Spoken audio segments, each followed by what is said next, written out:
अपने मस्तक पर लगाते हुए श्री ठाकुर जी की अनंत हेतु की कृपा से भगवान श्रीमन्नारायण की महती महती अनुकंपा से आप लोगों के समक्ष भारत जैसे पावन पवित्र रम्य इस प्रांगण में, सुजानगढ़ जैसे पावन पवित्र रम्य इस धरा पर सोनी परिवार द्वारा आयोजित श्रीमद् भागवत महापुराण के प्रथम दिवस की मध्याह्न कालीन की पावन बेला में श्री ठाकुर जी की चर्चा करने का सुंदर सौभाग्य प्राप्त। मंच समक्ष विराजमान श्री ठाकुर जी महाराज, समक्ष विराजमान भगवान श्री का साक्षात स्वरूप श्रीमद् भागवत महापुराण, समक्ष विराजमान विद्वत विप्र मंडल, विद्वत संगीत मंडल, मुख्य आसन पर विराजमान सौभाग्यशाली सदग्रस्त परिवार तथा अपने ही रूप में विराजमान मेरी अपनी ही पवित्र प्यारी अभिन्न आत्माओं के स्वयं कही सनकादि ऋषियों से, सनकादि ऋषियों से ये पावन कथा नारद जी को सुनाई गई।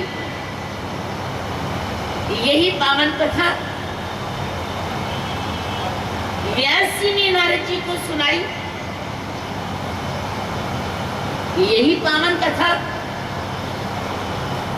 आज की सृष्टि का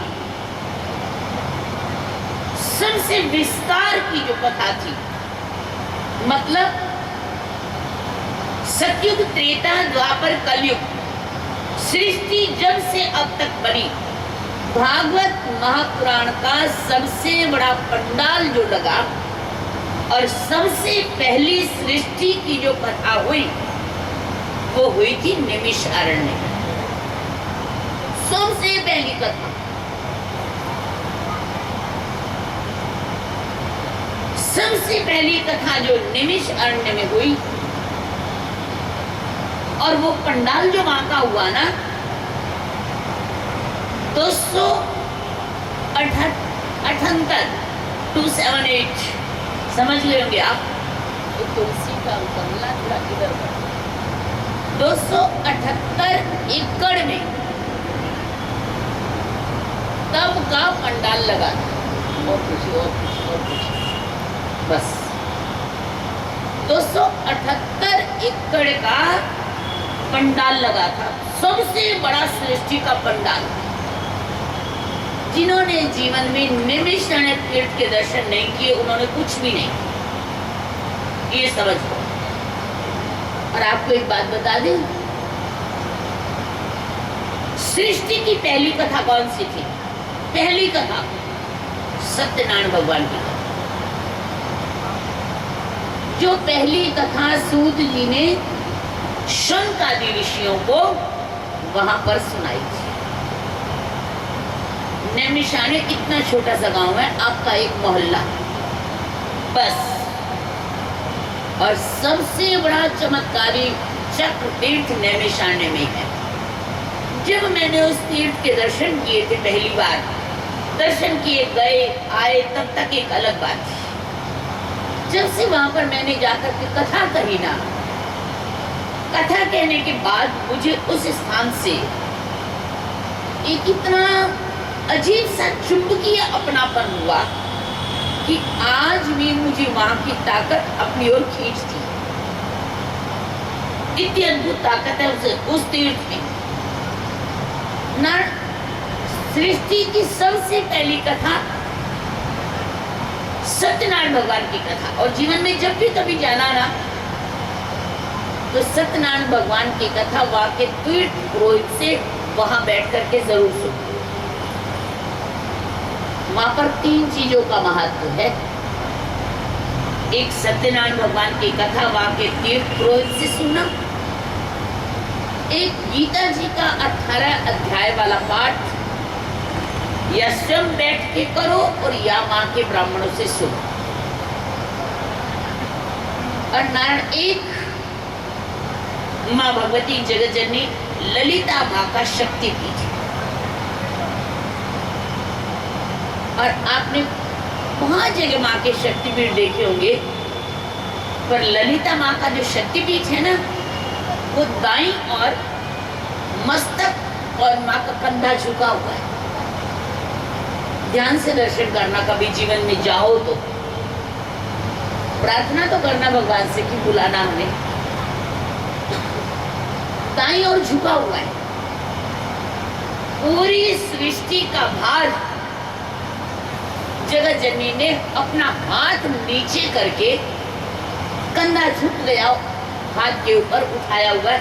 जो कभी नैमिषारण्य के तीर्थ समय आगे मौका मिला तो विस्तार से कहेंगे, फिर ये बात बताएगी। तो नारायण नैमिषारण्य क्षेत्र में सूत जी महाराज जी ने शंकादि ऋषियों को 88,000 शंकादि ऋषियों को एक कथा सुनाई। तदुपरांत व्यास जी और नारद जी का संवाद। तदुपरांत श्री सुखदेव जी महाराज और राजा परीक्षित, जिन्होंने शुक्ताल की पावन धरा पर लगभग आज से 5270 वर्ष पूर्व भाद्र शुक्ल पक्ष नवमी से पूर्णिमा तक पावन इस अमृत में रस धारा को बहाया। श्रीमद् नारायण की पावन मंगलमय कृपा से श्रीमद् भागवत महापुराण के 335 अध्याय, 18,000 श्लोक, 12 स्कंद, 6 अध्याय महात्म्य की। जिन 6 अध्याय में पहला श्लोक सच्चिदानंद रूपाय विश्वोत्पत्त्यादि हेतवे तापत्रय विनाशाय श्री कृष्णाय वयं नमः।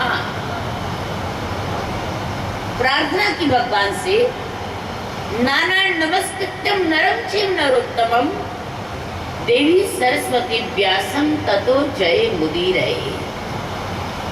सच्चिदानंद रूपाय विश्वोत्पत्त्यादि हेतवे। लगभग आज से 12 वर्ष पूर्व इसी परिवार द्वारा 2012 के मई महीने में जब कथा हुई थी, और जिन्होंने ये बाल्यकाल में, बचपन काल में, युवा काल में, वृद्धा काल में ये सुनी थी, कुछ ये कथा उनको याद होगी। उसे 97 में पहली बार जब लोहिया स्टेडियम में श्री राम कथा कहने के लिए आए थे, उसके बाद एक बार भागवत महापुराण कथा कहने के लिए आए। बाकी मुझे कुछ याद नहीं है कितनी बार आए। नारद जिन लोगों ने सुनी होगी उनको अच्छे से याद है। सच्चिदानंद रूप आया विश्वोत्पत्त्यादि हेतवे तापत्रय विनाशाय श्री कृष्णाय वयम नमः। भगवान श्रीमद् नारायण के एक स्वरूप की वंदना की गई है। वो स्वरूप कौन सा? भागवत महापुराण जिसका नाम लेते सच्चिदानंद। भगवान के अनेक स्वरूप हैं। श्री राम जी का, श्री कृष्ण जी का, भगवान श्री विष्णु का, भगवान श्री आदिदेव महादेव शिव का, भगवान ब्रह्मा जी का, इसी बीच माँ जगतजननी आदि शक्ति का एक भगवान के स्वरूप का नाम लिया गया जिसका नाम है सच्चिदानंद। भागवत महापुराण सच्चिदानंद की वंदना करती है सबसे पहले। अब बात यह कि सच्चिदानंद भगवान कौन? सच्चिदानंद भगवान का कोई श्री विग्रह स्वरूप मूर्ति तो नहीं है, परंतु सच्चिदानंद भगवान बहुत पावरफुल है, ताकतवान है, शक्तिमान है। सच्चिदानंद शब्द का अर्थ है सत्य, चित्त, आनंद। इन तीनों को मिलाकर के बना सच्चिदानंद। अब सत्य, चित्त और आनंद ये क्या है? सत्य का मतलब है सत्य, चित्त का मतलब है चेतन, और आनंद का मतलब है अनुभूति। हमें प्राप्त हुआ जो, जिसको हम देख नहीं सकते पर हमारे पास है, हम ऐसा अनुभव कर सकते हैं, इसको कहते हैं सच्चिदानंद। अब सच्चिदानंद शब्द का व्याकरण के अनुसार तो ये अर्थ हुआ। संतों ने अपने अनुभव से कहा कि सच्चिदानंद भगवान कौन है। एक बार की सत्य घटना है ये। काशी में गंगा के तट पर संत कथा कह रहे थे, संत कथा सुन रहे थे। संत कथा के वाचक थे और संत कथा सुन रहे थे। काशी की धरती की सत्य घटना। तो हुआ क्या?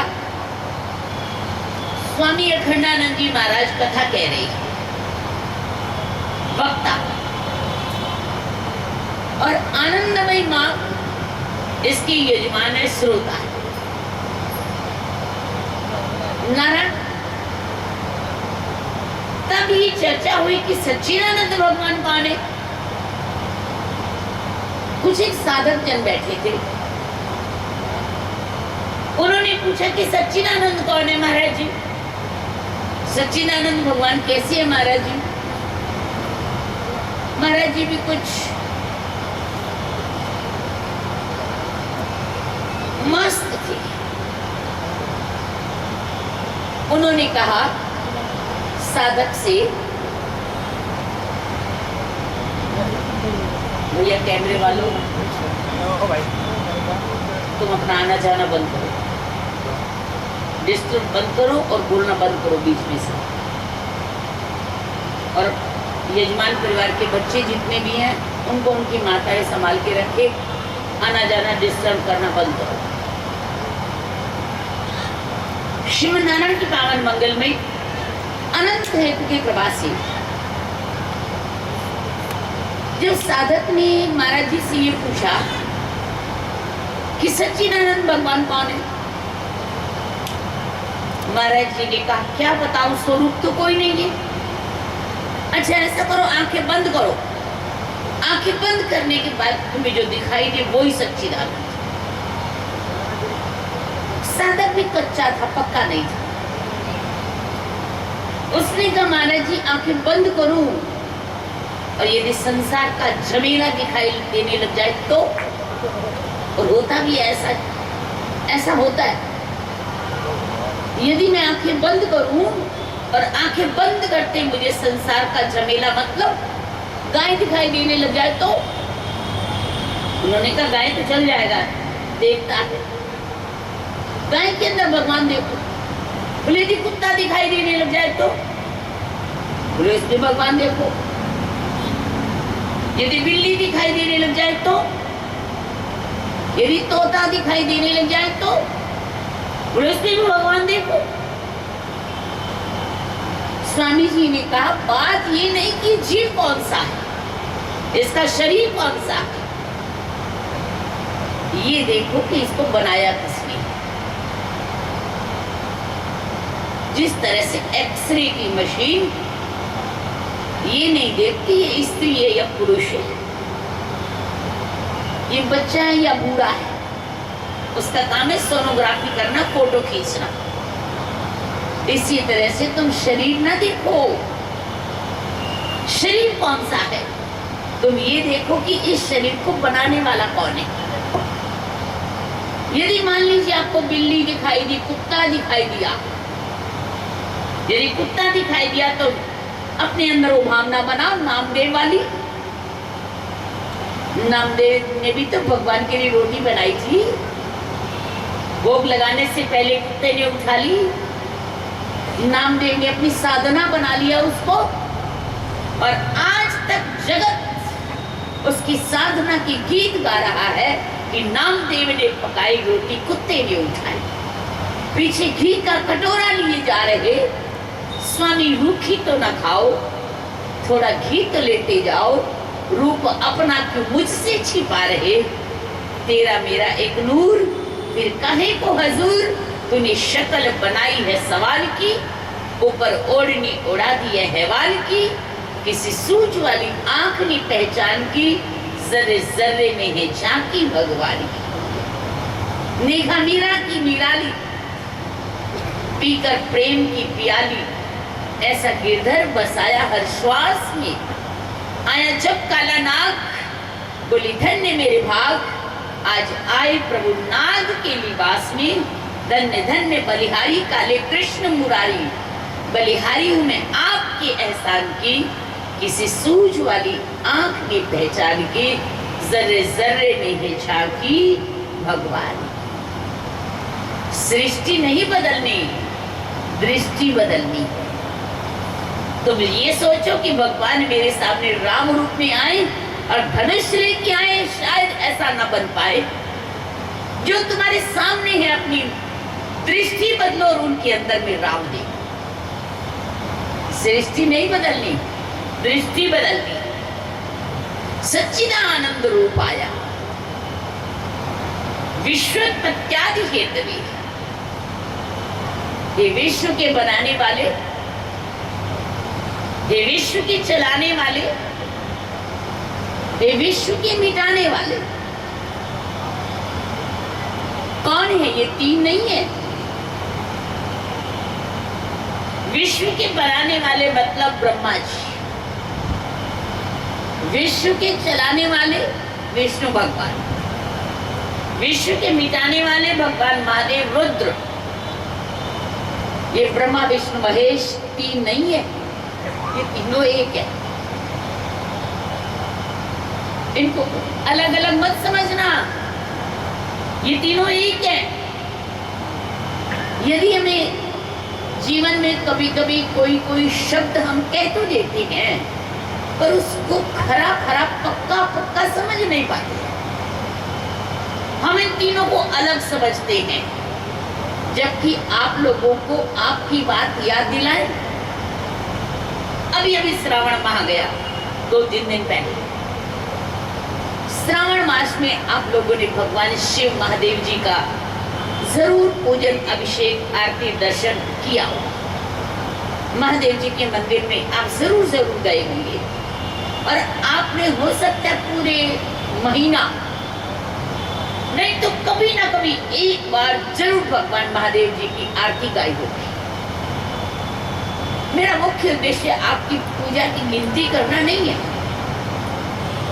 आपने जब वो आरती गाई होगी तो महादेव जी की आरती की एक लाइन जरूर गाई होगी कि ब्रह्मा विष्णु सदाशिव जानत अविवेका।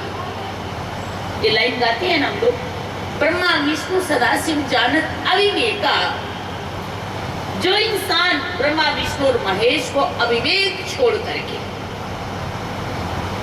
इस आरती को गाता है, प्रणवाक्षर के मध्य ओमाक्षर के मध्य, ये तीनों एका, यही आरती है। और उसके बाद जाके त्रिगुण स्वामी जी की आरती, जो कोई नर गाए कहत शिवानंद स्वामी मनवांछित। ये कब मनवांछित फल मिलेगा? जब इन तीनों को आप एक अविवेक समझ करके जानेंगे। सृष्टि को बनाने वाले, सृष्टि को चलाने वाले और सृष्टि को मिटाने वाले कौन? एक भगवान। एक है, इन तीनों में कोई अलग नहीं है, नाम अलग अलग है समय और स्थिति के कारण। जिस तरह से एक किसान जब धरती में बीज बोता है तो ब्रह्मा, जब उस फसल के उपजाने के बाद पालन पोषण करता है तो विष्णु, जब वो फसल पक जाती है तो जितना बोना और पालन करना जरूरी है उतना जरूरी काट देना है। जब उस फसल को काटते हैं नारायण, तब वो है रुद्र महादेव, है तो एक किसान।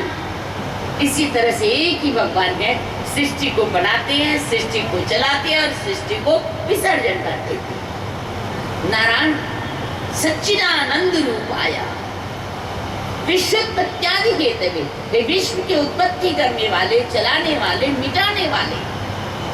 हम भगवान से प्रार्थना करते हैं कि तापत्रय विनाश आया। हे भगवान, आप तीनों तापों का निवारण करें। अब बात यह कि तीनों ताप कौन से हैं? यदि शास्त्र की भाषा में कहें तो तीनों ताप है आदिदेविक, आदि भौतिक, आध्यात्मिक। यदि हम आप अपनी भाषा में कहें तो इन तापों का सरल नाम ये है, इस जन्म के, पिछले जन्म के और जाने अनजाने के। कुछ पाप ऐसे हैं जो हम नहीं चाहते फिर भी हो जाते हैं। कुछ पाप ऐसे जिनका हमको मालूम भी नहीं है। कुछ पाप ऐसे जो पिछले जन्म में हो गए, अब हम कुछ कर नहीं सकते। ये तीन तरह के पाप होते हैं ना। श्रीमद् भागवत महापुराण के प्रारंभ में कहा गया कि तापत्रय विनाशाय। भागवत महापुराण के इष्ट भगवान श्री कृष्ण से प्रार्थना करते, भगवान इन तीनों तापों का निवारण कर दो। भगवान कहते निवारण, भक्त कहते महाराज जहां ये फल भुगतने का, जहां इसका परिणाम लिखा हो ना कि तुमने ये पाप किए, इसका ये परिणाम भुगतना पड़ेगा, जिस पन्ने के ऊपर ये लिखा हो ना उस पन्ने को ही फाड़ दो, मतलब पाप के फल को खत्म कर दो। तापत्रय विनाशाय, विनाश कर दो इसको। भगवान ने कहा मैं उस डायरी का पन्ना तो निकाल दूंगा जिसमें तुम्हारे पापों का परिणाम लिखा हुआ है, पर क्या तुम संकल्प करते हो कि आगे पाप नहीं करोगे? यदि तुमने ये किताब आगे लिख दी तो, यदि ये वाली किताब कलम आगे पन्ना लिख दिया तो। भक्त ने बड़ा सुंदर रास्ता निकाला, हे कृष्णा, हे नाथ, हे प्रभु, आप ऐसी ताकत दो हम कभी सोच भी ना पाएंगे करने के लिए। पाप हमसे हो ऐसा हम सोचे भी ना, करना तो बहुत दूर की बात है, ये ताकत भी आप दो। तापत्रय विनाशाय, भगवान श्री कृष्ण से कहा तीनों तापों का निवारण करो। श्री कृष्णाय वयम नुमः। भगवान ने कहा बहुत आसान रास्ता बताता हूँ, पाप ना होने का, पाप ना हमारे ऊपर, पाप अपना वजन बढ़ा ना पाए, पाप हैवी ना हो जाए, पाप हमारे मस्तक पर आकर के हमारी बुद्धि भ्रष्ट ना कर दे, एक आसान सा रास्ता बताता हूं। भगवान कहते हैं कि जब कभी भी तुम्हें लगे कि हम गलत रास्ते पर जा रहे हैं, नहीं हो पाएगा हमसे, तो एक काम किया करो, श्री कृष्णाय वयम नमः बार बार से भगवान को प्रणाम किया। तुमसे कोई साधन न बन पाए, पूजा पाठ, अर्चन वंदन, जप तप, साधन, तीर्थ यात्रा, धर्म यज्ञ कुछ न बन पाए जब, तो एक ही काम किया करो। जरूरी नहीं है सब लोग तीर्थ यात्रा कर सकते, सब तरह का साधन नहीं है, व्यवस्था ही नहीं है, संसार की मजबूरियां नहीं जा सकते हैं, जरूरी नहीं है आप दान कर सके, मजबूरियां हैं, जरूरी नहीं है आप शरीर से साधना कर सके, मजबूरियां हैं। सब कुछ भगवान ने सबको नहीं दिया, कभी भी उदास मत होना, सब कुछ भगवान ने सबको नहीं दिया, और जिसको सब कुछ दिया उसको सद्बुद्धि ना दी, ये कोई जरूरी है? जिसको सब कुछ दिया उसको सद्बुद्धि ना दी तो क्या काम आया ना? ये तो जिंदगी की एडजस्टमेंट है, कहीं ना कहीं तो करनी पड़ेगी, और जिसने एडजस्टमेंट कर लिया वही जिंदगी है बस। जिसने समझौता कर लिया जिंदगी में वही जिंदगी है। जिसने जीवन में समझौता नहीं किया उसकी लाइफ, उसकी जिंदगी कभी भी खुशहाल नहीं हो सकती। इसलिए कभी ना कभी कहीं ना कहीं तो समझौता करो। श्रीमन नारायण की पावन मंगल में कृपा से भगवान कहते एक आसान रास्ता बताएं, कुछ ना बन सके तो बार बार भगवान को प्रणाम करो। सोते उठते जागते आते जाते हर समय एकोपि कृष्णम कृतम प्रणामम 10 अश्वमेधम यज्ञम करोति 10 अश्वमेधम पुनर्भवाया श्री कृष्णम प्रणामम न पुनर्भवाया। यदि एक बार श्रद्धा से भगवान श्री को प्रणाम करते हैं तो 10 अश्वमेध यज्ञ का फल मिलता है। कितना बड़ा पुण्य है भगवान को प्रणाम करने का। परंतु याद रखना, प्रणाम में श्रद्धा होनी चाहिए। प्रणाम का अर्थ क्या होता है, प्रणाम का परिणाम क्या होता है? मानो हमने प्रणाम किया तो प्रणाम का परिणाम क्या होगा? प्रणाम का परिणाम होगा आशीर्वाद। मानो आप किसी के आगे झुकते हैं प्रणाम करने के लिए, किसी के आगे भी झुकते हैं तो आपको ये कहने की जरूरत नहीं है कि आशीर्वाद दो। यदि आपके प्रणाम करने में श्रद्धा है तो सामने वाले के हाथ अपने आप उठ जाएंगे आपको आशीर्वाद देने के। इसलिए प्रणाम ऐसा करो कि उसका तुरंत परिणाम मिले। अब प्रणाम कैसा होना चाहिए?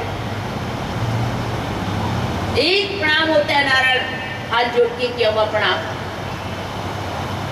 हाथ जोड़ दिए, हाथ कि भगवान ये हाथ आपके अर्पित है, जैसा आप कराओ वैसा करें।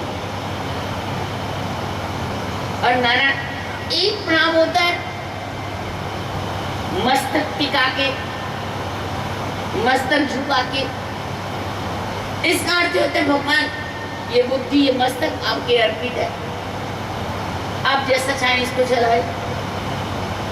एक होता है घुटने रख करके प्रणाम। इसका अर्थ होता है भगवान ये घुटने तक का शरीर आपके अर्पित है, आप चाहें इसको जैसे चलाए। एक सबसे उत्तम कोटि का प्रणाम होता है जो होता है साष्टांग प्रणाम। साष्टांग प्रणाम का अर्थ ये होता है भगवान सबका सब कुछ आपको अर्पित, मेरी अच्छाई भी आपको अर्पित, मेरी बुराई भी आपको अर्पित। अच्छा हूं या बुरा हूं बर्दाश्त हो तुम्हारा। भगवान मुझे इतना पता है मेरे अंदर अच्छाई है, मेरे अंदर बुराई है, जो कुछ है मैं आपका हूं, बस मुझे इतना पता है। अच्छा हूं या बुरा हूं बर्दाश्त हूं तुम्हारा, जीवन का मेरे तुझ पर है भार हे कन्हैया। करुणा निधान करुणा करनी पड़ेगी तुमको, वरना ये नाम होगा बदनाम हे कन्हैया। तुम हो अधम जनों के उद्धार करने वाले, मैं हूं अधम जनों का सरदार हे कन्हैया।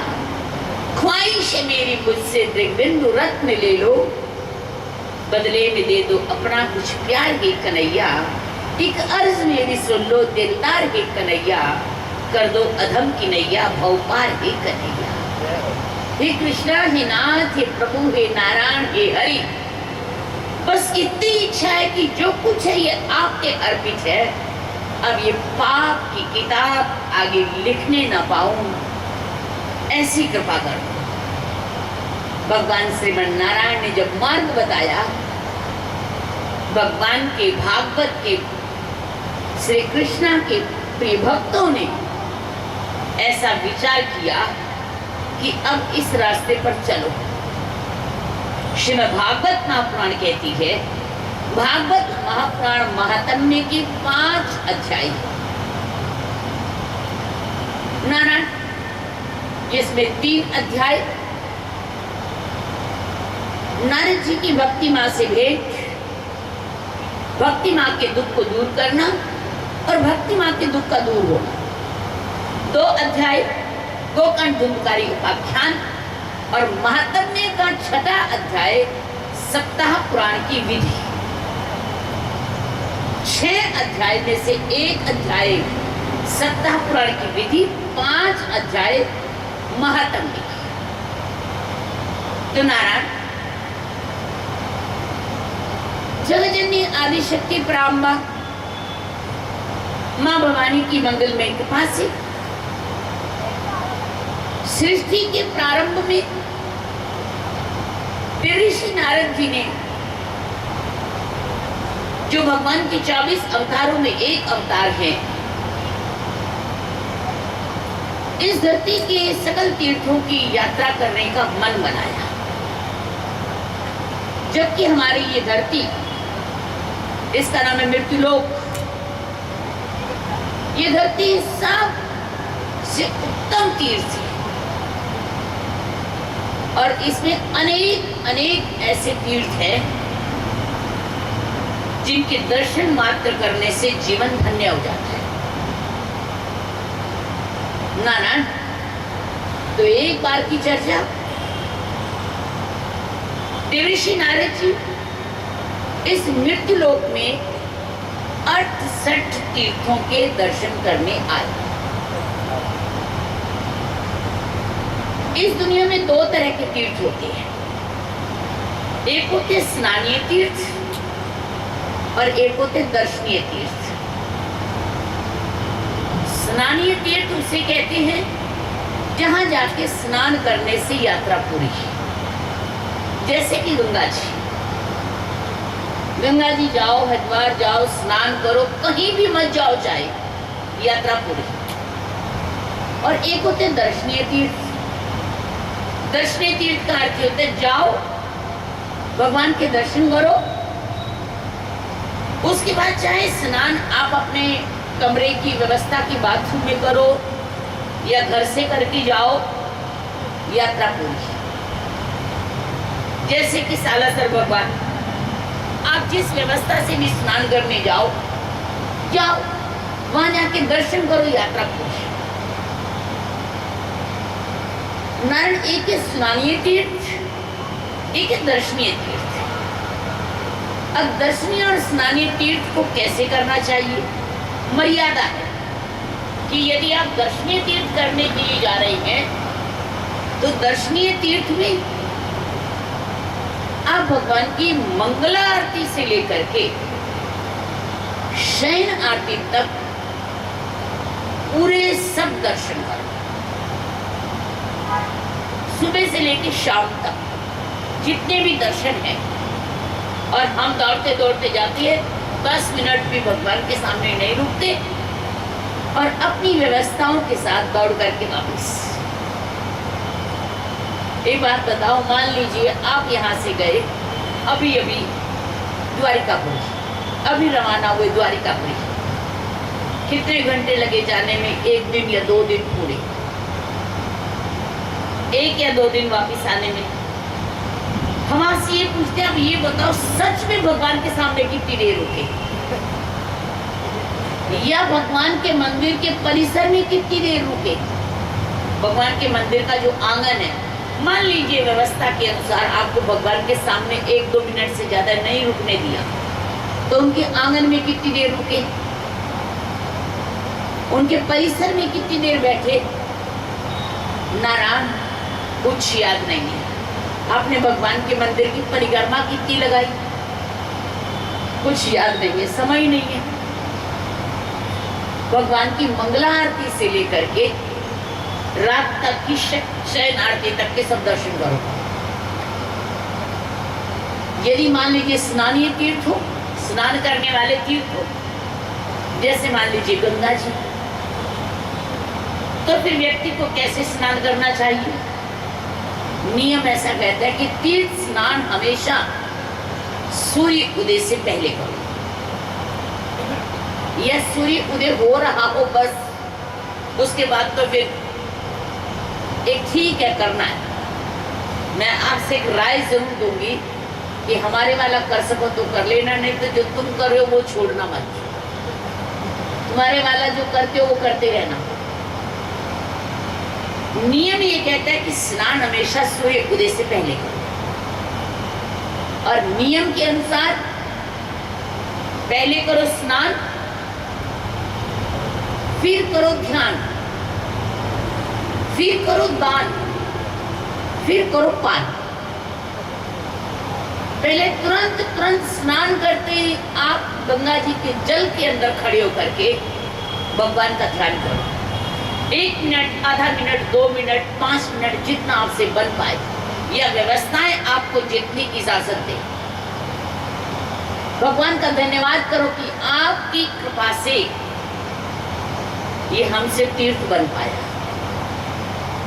नारायण कभी भी तीर्थ में आप स्नान करने जाना, हमेशा कभी भी जाओ तो आप भगवान नारायण को अर्घ्य दिया करो, और उसके साथ साथ अपने पितरों को जलांजलि जरूर दिया,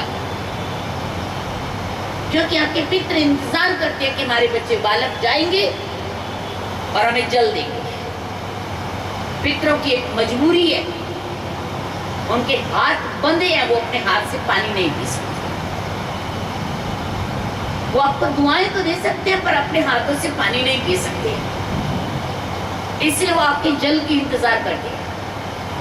कभी भी तीर्थों में जाया करो तो पितरों को जल दिया करो। नान पितरों को जब जल देते हैं तो ये हाथ से सीधी उंगली से, जब मान लीजिए ये जल है तो ये जल जो दिया गया ये हुआ भगवान का, और अंगूठे से जल दिया गया इधर, दोनों अंगूठे से इधर, तो ये जल हुआ पितरों का, मतलब हमारे माँ पिता दादा दादी उन लोगों का।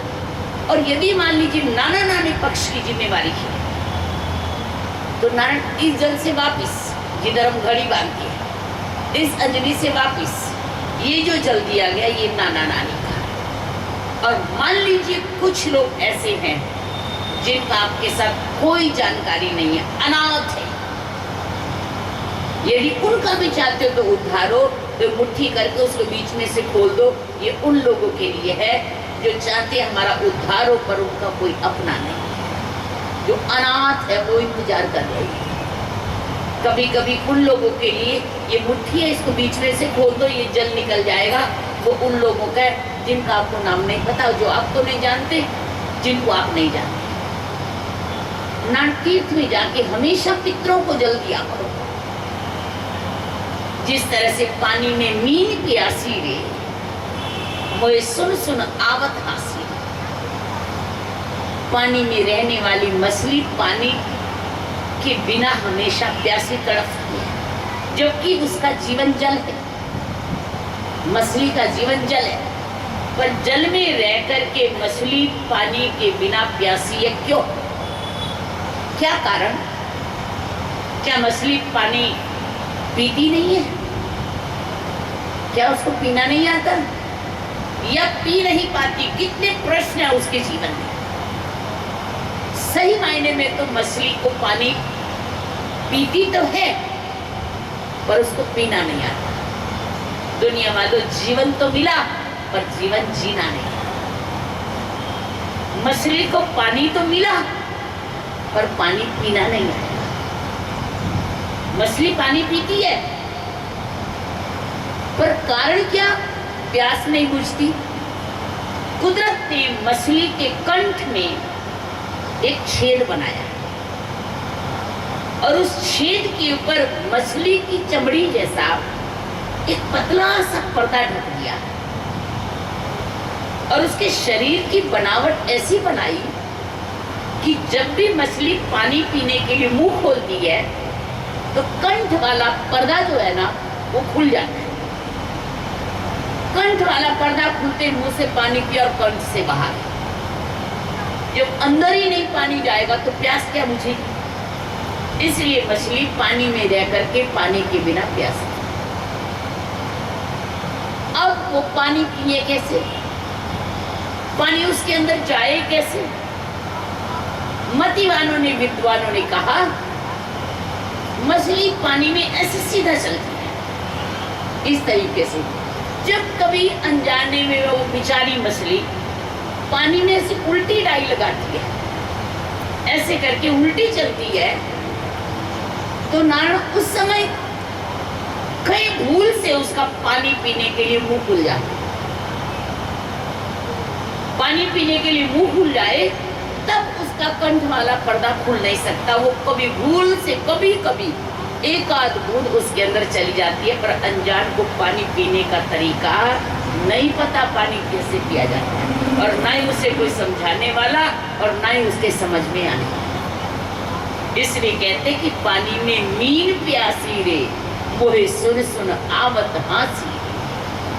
क्या हंसी की बात है? पानी में रहने वाला जीव पानी से प्यासा। नारायण, इसी तरह से दुनिया में, संसार में रहने वाले इंसान को संसार में जीना नहीं आता। श्री कृष्णाय वयं नमः, भगवान से प्रणाम करो। ऐसा परिणाम करो कि तुरंत परिणाम आए। भगवान से एको भी कृष्णम कृतम प्रणामम 10 अश्वमेधम यज्ञम करोति। एक बार भगवान को किया हुआ प्रणाम 10 अश्वमेध यज्ञ के बराबर है। कोई व्यक्ति ये कहे कि मैं तो यज्ञ करूंगा, प्रणाम नहीं करूंगा, तो ठीक है, यज्ञ करो। कभी कभी यज्ञ करते हुए यज्ञ की मर्यादा का पालन करना पड़ेगा। यज्ञ कुंड इतना लंबा, इतना चौड़ा, इतना गहरा हो, यज्ञशाला इतनी लंबी, इतनी ऊंची, इतनी बड़ी हो। यज्ञशाला में यजमान का प्रवेश इस दिशा से हो, यज्ञशाला में ब्राह्मण का प्रवेश इस दिशा से हो, यज्ञशाला में अग्नि अग्नि मंथन से हो। यज्ञ की संविधा सामग्री 5 वस्तुओं से बनी हो। यज्ञ में मंत्रोच्चारण के स्वाहा के साथ यज्ञ की सामग्री को आप अग्नि के मुख में डालें। यदि अग्नि के मुख से कोई यज्ञ की सामग्री बाहर छूट गई तो वो देवताओं को नहीं मिलेगी। मतलब इत्यादि। यदि यज्ञ की संविधा लकड़ी के अंदर कोई जीव चला गया तो उसके पाप के दोषी आप होंगे। यदि यज्ञ की सामग्री में जौ तिल चावल के अंदर कोई जीव चला गया और वो मृत्यु को प्राप्त हो गया तो उसके दोष पाप आपको लगेगा। यदि यज्ञ सामग्री इकट्ठी करते हुए किसी का दोष बन गया तो उस दोष के अधिकारी आप होंगे। हो सकता है यज्ञ करने में पुण्य कम और पाप ज्यादा हो जाए, क्योंकि मार्ग लंबा है। पुण्य ज्यादा हो जाए ये भी नहीं कह सकते, हो जाएगा, और मार्ग लंबा है, डर डर के चलना पड़ेगा। और ये रास्ता छोटा है भगवान को प्रणाम करने का। यदि छोटे वाले रास्ते पर चलेंगे, को भी कृष्णम कृतम प्रणाम 10 अश्वमेध यज्ञम करो। 10 अश्वमेध यज्ञ करने के बराबर है। यदि प्रणाम करते हैं तो कीजिए, नहीं करते हैं तो यज्ञ कीजिए। यदि करते हैं कोई गलती रह गई, पुनः आवागमन होगा, जन्म मरण के पुनः चक्र में पड़ना पड़ेगा। पुनरपि जन्मम पुनरपि मरणम पुनरपि जननी जसदेशैनम ऐ संसारे खल दुस्तारे माया पाहि मुरारे भज गोविंदम गोविंदम भज मूढ़मते। हे नादान, हे इंसान, बार बार आवागमन के चक्र से बचने के लिए छोटा रास्ता है, तू भगवान का भजन कर, तू भगवान को प्रणाम कर, तू भगवत शरण में जा। देवर्षि नारद जी तीर्थ यात्रा करने के लिए मृत्यु लोक में आए। जब मृत्यु लोक में आए, तीर्थ यात्रा करने के लिए भारत की भूमि पर आए। भारत की भूमि में सभी दर्शनीय और स्नानीय तीर्थों की यात्रा करने लगे।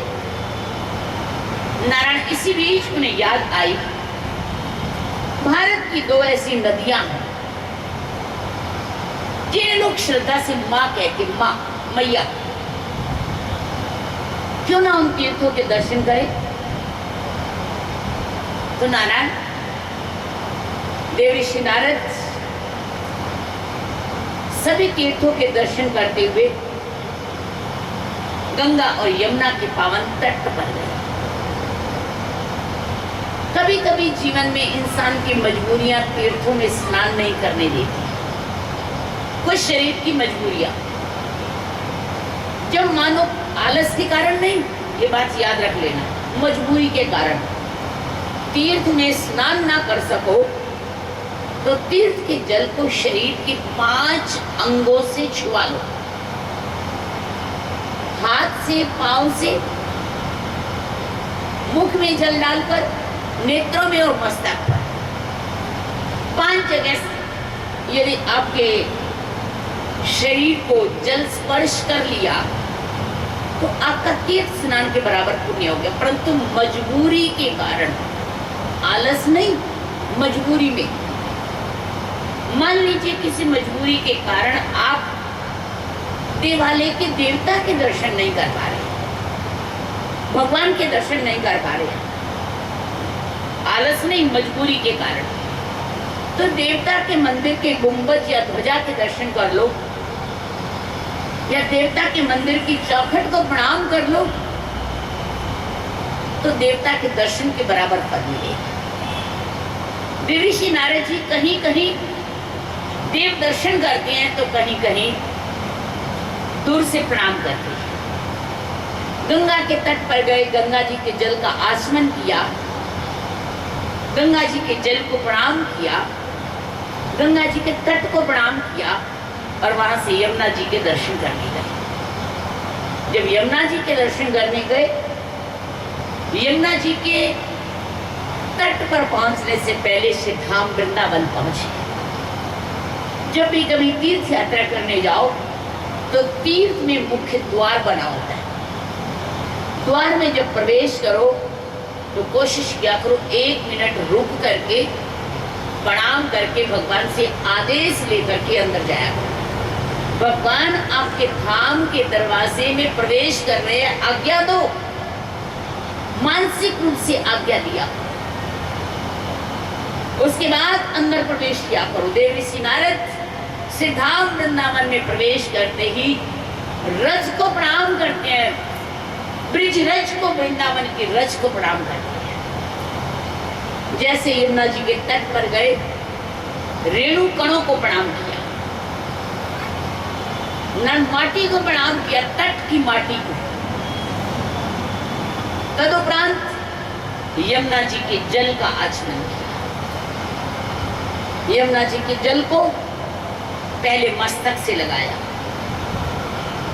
फिर अपने मुख में डाला, फिर दोनों नेत्रों को स्पर्श किया, फिर दोनों पांव को स्पर्श किया, फिर पूरे शरीर के ऊपर जल छिड़का, यमुना जी को प्रणाम किया।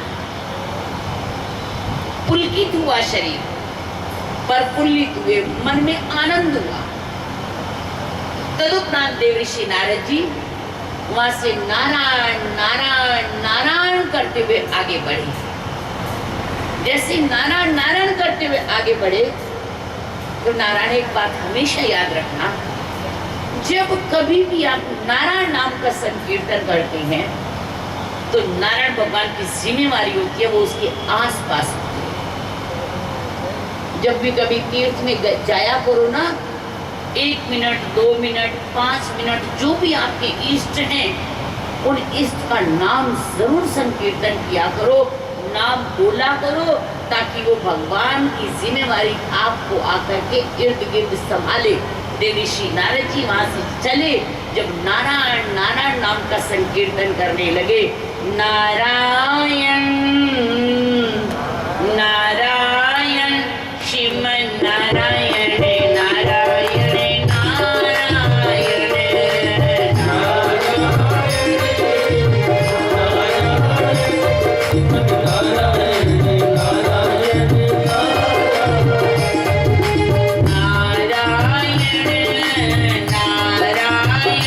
श्रीमन नारायण नारायण नारायण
सद्गुरु नारायण नारायण हरि हरि श्रीमन नारायण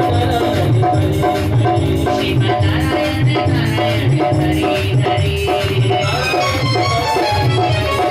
श्रीमन नारायण नारायण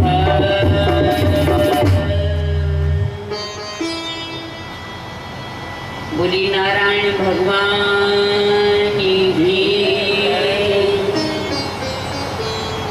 श्रीमन नारायण की पावन मंगल में अनंत हेतु की कृपा से चर्चा चल रही थी। देवऋषि नारद जी यमुना जी के तट पर यमुना जी के जल का स्पर्श करके वापस लौटे। जब लौट करके आ रहे थे तो मार्ग में उन्होंने एक दृश्य देखा। एक सुंदर युवा स्त्री जिसके अगल बगल में बहुत सारे स्त्री पुरुष हैं, परंतु एक और दृश्य है। उस स्त्री के पास तो देखने में तो है बालक, परंतु वृद्ध जैसे प्रतीत हो रही हैं। ऐसे तो बालक अचेत अवस्था में सोए हुए, मानो गहरी नींद है, मानो किसी चिंता ने रोग ने उनको घेरा हुआ है और वो स्त्री बार बार उनको जगाने की कोशिश कर रही है। वो बालक जाग नहीं रही। देवऋषि नारद जी नारायण नारायण करते हुए जब वहां से गए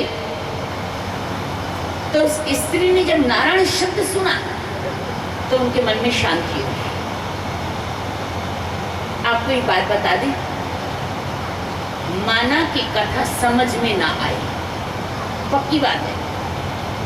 माना की कथा याद ना रहे, कुछ भी है, याद भी सारी सबको नहीं रह सकती, सबको सब कथा समझ में भी नहीं आ सकती। माना की कथा याद ना रहे, माना की कथा समझ में ना आए, पर एक बात जरूर समझ लेना, ये कथा आपको झाड़ा जरूर लगा देगी।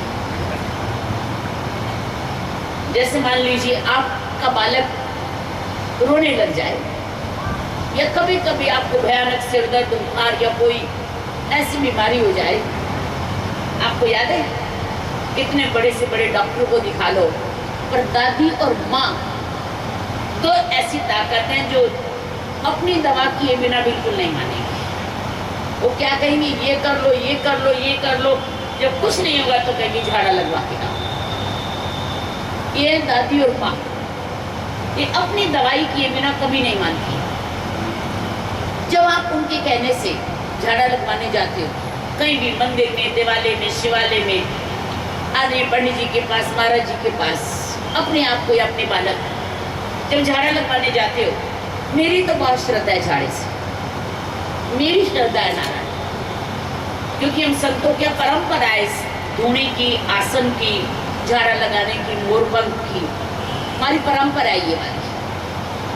तो नारायण, जब आप झाड़ा लगवाने जाते हो उस समय आप जब बैठते हैं श्रद्धा से, तो सच बताओ, जब सामने वाला आपको झाड़ा लगाता है, आपको उनका मंत्र सुनाई देता है वो क्या बोल रहे हैं? नहीं ना। जब आपको नियम बताता है कि 3 बार लगाना है या 2 बार लगवाना है या 1 बार लगवाना है, सामने वाले ने आपको बताया और आपने नियम पूरा किया, आपको रोग सच में दूर हो गया ना। 1 मिनट का झाड़ा आपका रोग खत्म कर दिया। और यदि मान लो कथा समझ भी ना आए तो कम से कम 2-3 घंटे का झाड़ा तो लगा, कोई ना कोई बीमारी तो खत्म करेगा, कहीं ना कहीं फल तो मिलेगा, कहीं ना कहीं लाभ तो मिलेगा। मान लो कथा में आके नींद भी आ जाए तो भी समझ लो झाड़ा तो लगेगा, बराबर लग रहा है 3 घंटे का झाड़ा। इसलिए कथा में आना जरूरी है। उसके बाद कथा के देवता की जिम्मेवारी, हमारी कम देवता की जिम्मेवारी, हमारा काम है कथा में आना बस। उसके बाद हमारी जिम्मेवारी खत्म। देवऋषि नारद जी कहते हैं, मैंने दृश्य को देखा। वो दृश्य क्या था कि एक सुंदर युवती स्त्री अपने बालकों को जगाने की कोशिश कर रही है, परंतु बालक जाग नहीं रहे। मैंने दृश्य देखा और आगे बढ़ गया।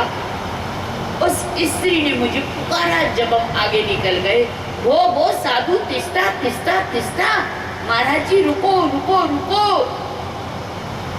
जब ये पुकारा कि महाराज रुकिए रुकिए, एक क्षण के लिए रुकिए, देवर्षि नारद जी कहते मेरे बढ़ते हुए कदमों को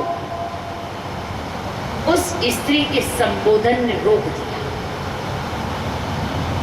याद रखना नारायण,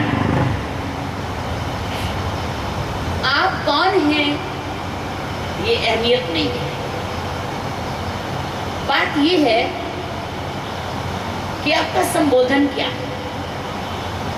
सामने वाला मान लीजिए 1 मिनट के लिए कोई व्यक्ति अनजान आपके दरवाजे के आगे से जा रहा है, अनजान कोई व्यक्ति जा रहा है और आप अपने दरवाजे में खड़े हैं।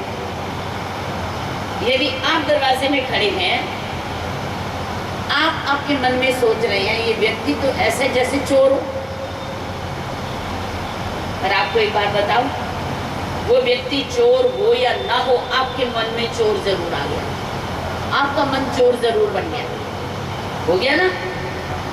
इसलिए याद रखना नारायण, हमेशा याद रखना, सामने वाला व्यक्ति यदि सही में चोर है, सही में चोर है, और आपको देख करके ऐसा लगा ये तो मेरे भाई जैसा है,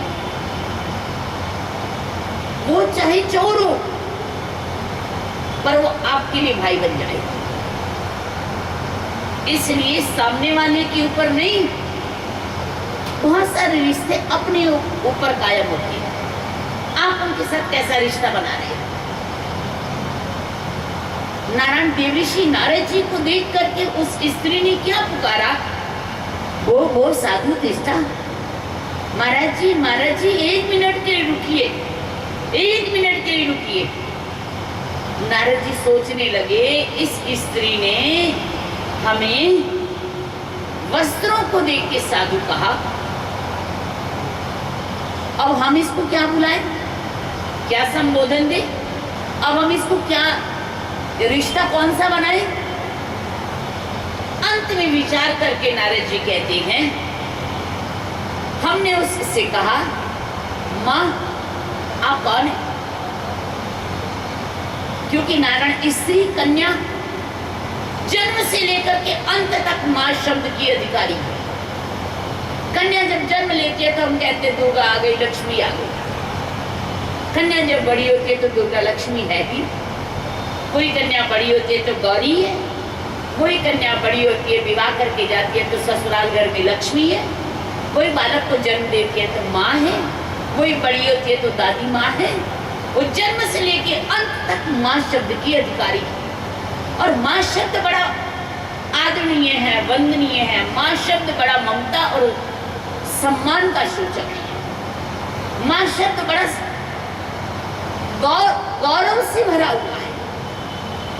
नारद जी ने माँ बोला, माँ आप कौन है। उस स्त्री ने अपना परिचय दिया, मेरा नाम है भक्ति। और अकेला अपना परिचय नहीं दिया, आपसे कोई पूछे आप कौन है तो आपके साथ 4 व्यक्ति और होंगे तो आपका ये फर्ज बनता है कि अपना और अपने साथ वालों का परिचय। तो नारायण भक्ति माने का मेरा नाम है भक्ति। मेरे पास जो स्त्रियां और पुरुष हैं, ये स्त्रियां नदियां और पुरुष तीर्थ,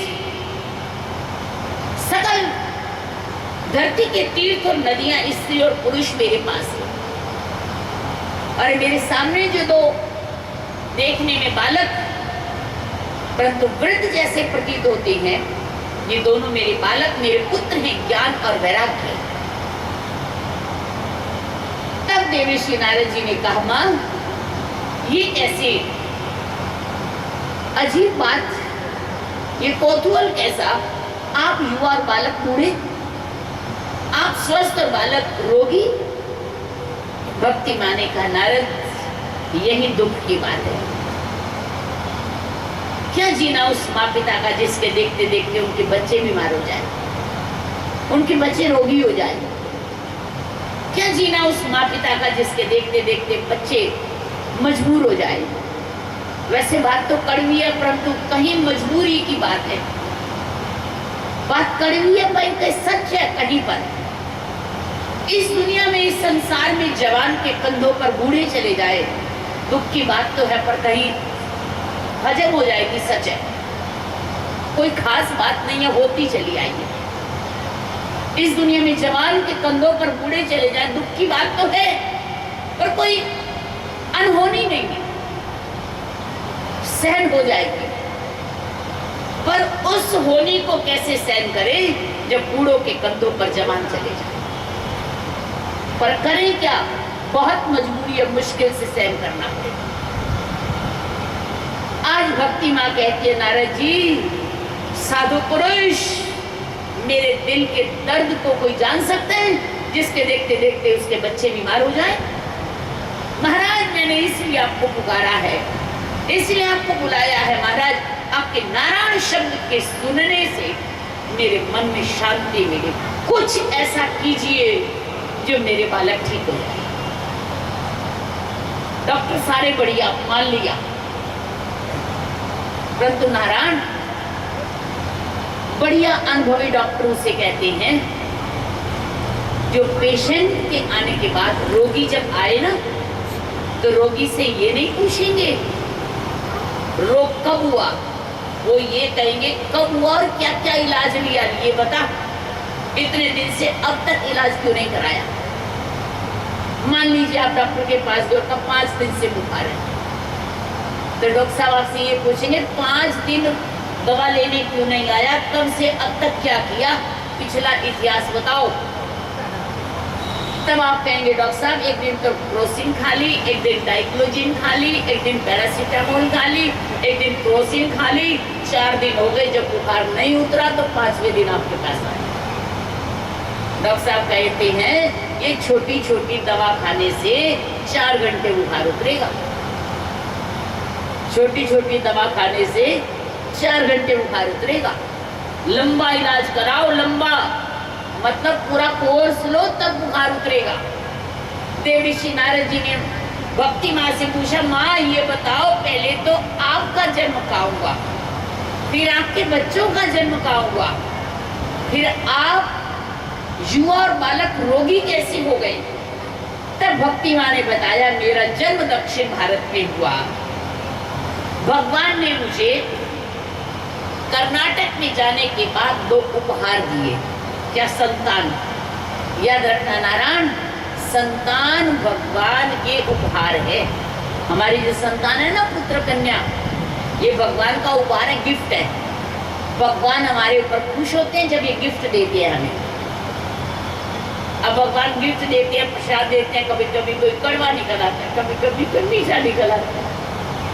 मान लीजिए बादाम दे दिया मुट्ठी भर के, कोई बादाम कड़वा तो कोई मीठा। उपहार है, गिफ्ट है, कोई हमारे काम का होता है, कोई नहीं होता।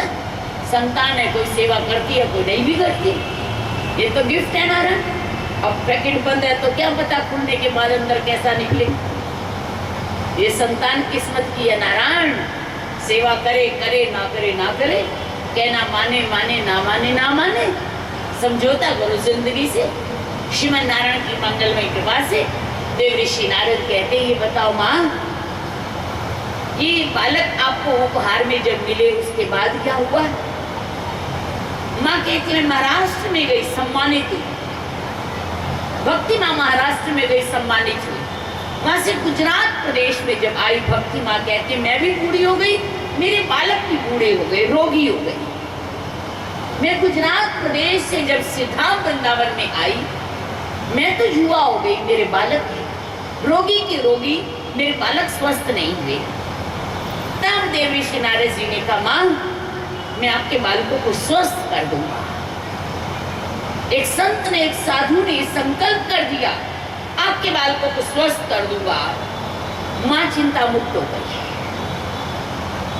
नारद देवऋषि नारद जी ने बालकों के ऊपर स्वस्ति वासन करके जल छिड़का। बालकों ने आंख तो खोली, पुनः बेहोश हो गए। मंगलाचरण का पाठ किया, तुरंत जल छिड़का, बालकों ने आंखें खोली, फिर बेहोश हो गए। गीता जी के श्लोकों का पाठ किया, जल छिड़का, बालकों ने एक बार आंखें खोली, पुनः बेहोश हो गए। नाना पुराणों के श्लोकों का पाठ किया, बालकों के ऊपर जल छिड़का, बालक 1 मिनट के लिए होश में, पुनः बेहोश। नारद जी यत्न पर यत्न करते चले गए, पर कोई भी सफलता प्राप्त नहीं हुई। अंत में नारद जी परेशान हो गए, वचन भी दे दिया और सफलता भी नहीं मिली। देव ऋषि नारद जी मन में सोचने लगे, अब क्या करूं। जब कभी व्यक्ति को जीवन में कोशिश करने के बाद भी कोई उम्मीद का एक भी प्रकाश का बिंदु दिखाई ना दे, सफलता का एक भी कोई चिन्ह दिखाई ना दे, तो व्यक्ति को क्या करना चाहिए? गुस्से में नहीं आना चाहिए, शांत हो जाना चाहिए। और शांत होना चाहते हो तो एकांत हो जाओ। एकांत होना चाहते हो तो एक बार के लिए अपने आप के अंदर में चले जाओ। देव ऋषि नारद जी एकांत को ढूंढने के लिए चले चले चले और वहां से चले सिद्धा वृंदावन से सीधा बद्रीनाथ धाम पहुंच गए। जब बद्रीनाथ धाम पहुंचे, वहां पर उनको सनक सनंदन सनातन सनत कुमार 4 बाल ब्रह्मचारी सनकादि ऋषियों के दर्शन। अब 5 वर्ष के बालक हैं, संत हैं, ब्रह्मचारी हैं, अद्भुत अद्वितीय दर्शन है। देव ऋषि नारद जी कहते हैं, उनको देखते ही मेरा मन अपने आप उनके आगे झुक गया। संत कौन बड़ा है कभी आप जान नहीं पाओगे, जानने की कोशिश भी ना करो। जिनके आगे जाने से आपका मन स्वतः झुक जाए, सोच लेना कोई ना कोई ताकत है, कोई ना कोई ताकत है उनके अंदर। आज देव ऋषि नारद जी कहते मेरा मन मेरा तन उनके आगे झुक गया। मैं उनके चरणों में बैठ गया। जब मैं उनके चरणों में बैठा, मैं कुछ ना बोला, तो संतों ने मुझे कह दिया, कहो नारद आज तुम उदास क्यों हो? कोई भी उदास व्यक्ति ये नहीं बोलेगा मैं उदास हूं। नारद जी कहते नहीं। देव ऋषि नारद जी ने बोला नहीं, तो सनकादि ऋषि कहते कहो नारद आज तुम्हारे चेहरे की शोभा खुशी कहाँ गायब हो गई? कलयुग के इंसान की तरह, क्योंकि कलयुग का इंसान की एक खासियत है नारायण, कलयुग के इंसान के चेहरे की चमक बनी बनाई चमक है, वास्तविक चमक नहीं है। वास्तविक चेहरे की शोभा गायब हो गई है। सच कलयुग का इंसान आज जी भर के खा नहीं सकता, मजबूर है, जी भर के सो नहीं सकता, पता नहीं क्या मजबूरी है, नींद नहीं आती। कलयुग का इंसान अपने दिल की बात दिल खोल के जी भर के किसी को बता नहीं सकता। कलयुग का इंसान जी भर के हंस नहीं सकता। सच बता दे, कलयुग का इंसान जी भर के किसी के आगे रो भी नहीं सकता, जगह ही नहीं है कहाँ रोए। इसलिए तो बीमारी है, टेंशन है, इसलिए तो इंसान रोगी होता जा रहा है। फिर ऋषि नारद को सनकादि ऋषि ने कहा कहो नारद तुम्हारे चेहरे की कांति कहाँ गायब हो गई कलयुग की तरह? नारद जी मौन। कहो नारद क्या तुम्हारा किसी ने अपमान कर दिया? नारद कहते नहीं। क्या तुम भगवान का नाम लेना भूल गए? कहते नहीं। क्या तुम्हें भगवान के दर्शन नहीं हुए? नहीं। तो फिर एक कारण और हो सकता है, या इंसान क्यों परेशान होता है? या तो लेना चाहता है किसी से, वो मिल नहीं रहा, या देना चाहता है, वो दे नहीं रहा।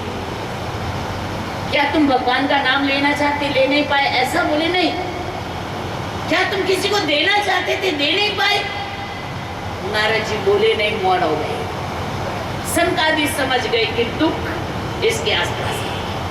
उन्होंने कहा कहो नारद किसको क्या देना चाहते थे जो दे नहीं पाए? तब नारद जी ने कह दिया मैं भक्ति माँ को वचन दे के आया था उनके दोनों पुत्रों को रोग मुक्त कर दूंगा, स्वस्थ कर दूंगा, पर कर नहीं पाया। महाराज कोई ऐसा उपाय बताओ जो दोनों बालक स्वस्थ हो जाए। तब सनकादिक ऋषि ने कहा, कहो नारद, तुमने क्या क्या उपाय किया? नारद जी ने सब कह सुनाया। मंत्रों का उच्चारण किया, स्वस्ति वाचन किया, मंगलाचरण किया, श्लोकों का पाठ किया, पर बालक स्वस्थ नहीं हुए। उन्होंने कहा, तुम अंतर आया, तुम आंख खोली एक बार, पुनः बेहोश हो गए। सनकादिक ऋषि कहते, नारद, आंख खोली इसका मतलब दवा ने काम तो किया, परंतु दवा में पावर कम थी। मानो दवा खाई, बुखार उतरा और 4 घंटे में दोबारा हो गया, तो इसका मतलब दवा में पावर कम है। सनकादिक ऋषि ने कहा, नारद, इसका मतलब तुम्हारे मंत्रों का लगातार बोलना अति आवश्यक है। तुम्हारे मंत्रों ने काम तो किया, पर थोड़ी देर तक किया। यदि बालकों को स्वस्थ करना चाहते हो, तो जिस तरह से बुखार को भगाना चाहते हो, तो डॉक्टर साहब 5 या 7 दिन का लगातार एंटीबायोटिक कोर्स देंगे आपको। जब तक वो दवा का कोर्स करके परहेज नहीं करोगे, तब तक बुखार नहीं जाएगा। सनकादिक ऋषि ने कहा, नारद, यदि बालकों को स्वस्थ करना चाहते हो ना, तो 7 दिन तक लगातार श्रीमद् भागवत महापुराण का आयोजन करो, जिससे बालक स्वस्थ हो जाएगा।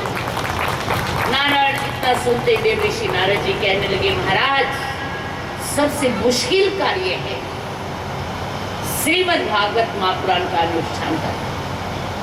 जानते हो नारायण, जिस जगह अभी आप बैठे हैं, जो आयोजन ये अब हो रहा है, इसका बीजारोपण, इसकी शुरुआत कब कहां से हुई, ये चर्चा तो दीनदयाल जी बहुत सालों से कर रहे थे, बहुत वर्षों से। मेरे कान में भी धीरे धीरे ये बात आ रही थी, दीनदयाल जी कथा करवाने की इच्छा रख रहे हैं। और इनसे पहले तो सौभाग्यशालिनी ने, इनके धर्मपत्नी जी ने कहा, मेरी इच्छा है। मैंने कहा, ठीक है, बीज बोया हुआ कभी न कभी फलीभूत होगा। धीरे धीरे चर्चा आगे बढ़ी और इस कथा का बीज बोया गया महाकुंभ के मेले प्रयागराज। वहां जाकर के ये बातचीत, आप इसे किस तारीख को स्नान करने के लिए जनवरी को आए थे। संयोग की बात कहिए, मुझे थोड़ी देर इनके पास फुर्सत में बैठने का टाइम मिल गया। तब इन्होंने कहा, महाराज जी, बस अब मुहूर्त निकाल दो, कब कथा करनी। मैंने कहा, मुहूर्त निकाल दिया, जिस दिन जन्माष्टमी होगी उस दिन भागवत का कृष्ण जन्म होगा। मुहूर्त ना आ गया, अब तारीख जो भी बनती आप देखो। ये बस यही मुहूर्त है जो खुशी की भागवत कराएगा। श्री कृष्ण जन्माष्टमी के दिन, भागवत का चौथा दिन, श्री कृष्ण जन्म, या भादो शुक्ल पक्ष नवमी से पूर्णिमा भागवत का अनभोज मुहूर्त है। आषाढ़ शुक्ल पक्ष नवमी से पूर्णिमा भागवत का अनबूझ मुहूर्त है। कार्तिक शुक्ल पक्ष नवमी से पूर्णिमा भागवत का अनबूझ मुहूर्त है। पर मेरी ये इच्छा है कि आपके यहाँ की जो कथा हो, उससे कृष्ण जन्माष्टमी को भागवत में कृष्ण जन्म हो, ये मुहूर्त आपके लिए अति उत्तम है। इतने दिनों से आप तैयारी कर रहे हैं उस कथा, इतने महीने हो गए, और हर महीने फोन करके ये पूछ लेते हैं, महाराज जी फिर हम तैयारी करें। हर महीने, फरवरी में, मार्च में, अप्रैल में, मई में, जून में, जुलाई में, महाराज जी फिर हम तैयारी करें, आशीर्वाद दो। मैंने कहा, मेरी ओर से पूरा पूरा आशीर्वाद, आप अपनी तैयारी में सुचारू रूप से कार्य करें। नारायण भगवत कृपा से इतने वर्षों का सोचा हुआ संकल्प आज एक सुंदर रूप लेकर के पहले दिन के रूप में खड़ा हुआ है। सदग्रस्त के जीवन का सबसे बड़ा खुशी का दिन होता है, जिस दिन वो स्वयं अपने आंखों के आगे अपने हाथों से श्रीमद् भागवत महापुराण का पूजन करे और अपनी खुशी के लिए, अपने लिए स्वयं श्रीमद् भागवत महापुराण का आयोजन करवाए। वैसे तो दीनदयाल जी के जीवन में बहुत खुशी के दिन आए होंगे, ये भाइयों में सबसे बड़े हैं। इनके भाइयों के खुशी के दिन इनके हैं, उनके बालकों के खुशी के दिन इनके हैं। पर नारायण आज इनके जीवन का सबसे बड़ा खुशी का जो श्रीमद् भागवत महापुराण की कथा आज ये स्वयं अपने सामने अपने स्वस्थ शरीर से बैठ करके सुन रही है। देवऋषि नारद जी भी जिसकी कल्पना नहीं कर पा रहे थे, संतादि ऋषियों ने भी जिसकी कल्पना नहीं की, संकल्प मात्र किया था कि नारद जी आप करो, जिसको सुनकर के नारद जी भी कांप उठे थे। नहीं हो पाएगा, नहीं हो पाएगा, कैसे होगा महाराज। संतादि ऋषियों ने कहा नारद संकल्प करो, भगवान करने वाले हैं, कराएंगे, किसी न किसी रूप में कराएंगे। उन्होंने कहा महाराज सबसे पहले तो ये बताओ मुख्य आसन पर कौन बैठेगा इतनी देर तक। उन्होंने कहा भगवान की ताकत होगी वो बैठाएंगे। देवऋषि नारद जी ने संकल्प किया। संतादि ऋषि से कहा महाराज मैं मुख्य आसन पर बैठ तो जाऊंगा, पर मेरी एक शर्त है कि कथा के व्यास आसन पर एक होते कथावाचक, एक होते बाल ब्रह्मचारी संत। आप बाल ब्रह्मचारी संत कथा के मुख्य व्यास आसन पर बैठे। बाल ब्रह्मचारी संत उसे कहते हैं जिन्होंने ब्रह्मचारी बालकपन से संन्यास लिया। वो बाल ब्रह्मचारी, उन्हें बाल योगी लिखने का अधिकार होता है। तो महाराज आप जैसे बाल ब्रह्मचारी संत कथा के व्यास आसन पर बैठे। सनकादि ऋषियों ने स्वीकार किया और देवऋषि नारद जी ने कथा का मंगलमय आयोजन किया। सुंदर कथा का पंडाल सजाया गया। नारायण इस बीच देवऋषि नारद जी ने भक्ति माँ से भी ये सूचना करी कि भक्ति माँ कथा का आयोजन करवाने जा रही हैं। तो नारायण जितने भी और आयोजन करने सुनने वाले थे, ये पंडाल की स्थिति को, उस समय के पंडाल की स्थिति को देखते हुए नारायण बहुत सारी प्रार्थनाएं होती हैं, बहुत सारे कार्य होते हैं जिसको पहले करना अति आवश्यक है। और हम भगवान से एक ही प्रार्थना करते हैं, भगवान जो ये कार्य शुरू हुआ है इस कार्य को इसी निर्विघ्न श्रद्धा से आगे की ओर बढ़ाते रहना। और इन्हीं मंगल कामनाओं के साथ इस कथा के जो देवऋषि नारद जी के आसन पर बैठने वाला पंडाल है, सनकादि ऋषियों के आगमन का पंडाल है। अभी आए नहीं है सनकादि ऋषि, नारद जी आए नहीं, अभी पंडाल बंधा है। इस कथा को आज हम यहाँ पर विश्राम दे करके नारद भगवान से एक ही प्रार्थना करते हैं कि भगवान जो जिस तरह की कथा करवाने वाले में श्रद्धा है, कथा के आयोजन करने वाले में जिस तरह की श्रद्धा है, इस श्रद्धा को इतना बना करके जोड़ करके अपने चरणों से लगा के रखना कि श्रद्धा कभी हिले ना, डुले ना, टूटे ना। इसको इस तरह से कवियों ने बड़े सुंदर तरह से गाया। लागी लगन मत तोड़ना,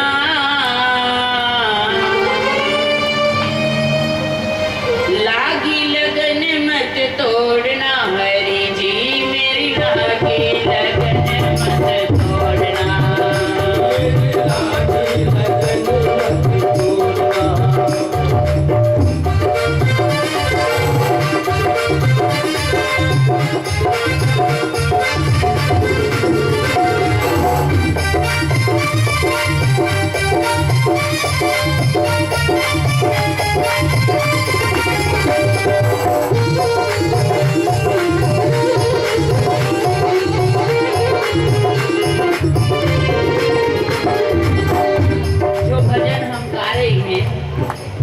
भजन मीरा जी की झांकी से संबंधित है और कभी मीरा जी ने भी भगवान श्री कृष्ण से ऐसा ही कहा होगा।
पापियों को पाप से बचाए।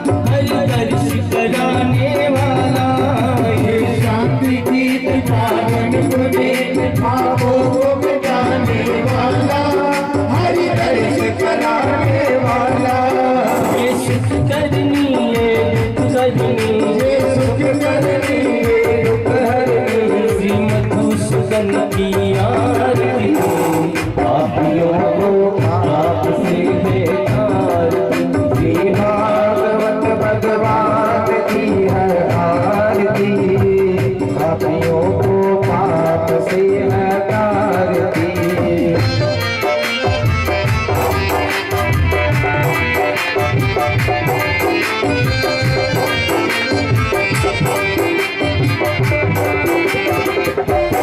मधुर बोल जग बंद खोल सतमर्ग बताने वाला बिगड़ी को बनाने वाला मधुर बोल जग बंद खोल सतमर्ग बताने वाला बिगड़ी को बनाने वाला श्री राम यही घनश्याम यही श्री राम यही घनश्याम प्रभु की महिमा की आरती पापियों को पाप से बेकार श्री भागवत भगवान की है आरती पापियों को पाप से हटारती पापियों को पाप से हटारती कर्पूरी गौरम करुणावतारम संसार सारम भुजगेन्द्रहारम सदा वसन्तं हृदयारविन्दे भवं भवानी सहितं नमामि गजाननं भूतगणाधिसेवितं कपिध्वजं गोमल्कारुभूषणम् उमासुतं शोकविनाशकारिणं नमामि विघ्नेश्वरपादशङ्करम् गणपति नमो नमः सिद्धिविनायक नमो नमः अष्टविनायक नमो नमः गणपति बप्पा मोरया ओम गणपति नमो नमः सिद्धिविनायक नमो नमः अष्टविनायक नमो नमः गणपति बप्पा मोरया ओम गणपति नमो नमः सिद्धिविनायक नमो नमः अष्टविनायक नमो नमः गणपति बप्पा मोरया मोरया रे बप्पा मोरया मोरया रे बप्पा मोरया नाना सुगंध पुष्पाणि यथा कालोद्भवानि च पुष्पाञ्जलिर्मया दत्ता गृहाण परमेश्वरा मंत्र पुष्पाञ्जलिं समर्पयामि नमस्करोमि। बोली सच्चिदानंद भगवान की श्री कृष्ण कन्हैया लाल की श्रीमद् भागवत महापुराण की जय सद्गुरुदेव भगवान की जय। हरे हरे हर महादेव हरे हरे हर बोली सच्चे दरबार की इन्हीं शब्दों के साथ जगत के स्वामी के अंतर्यामी मैं तुझसे क्या मांगू मैं तुझसे क्या मांगू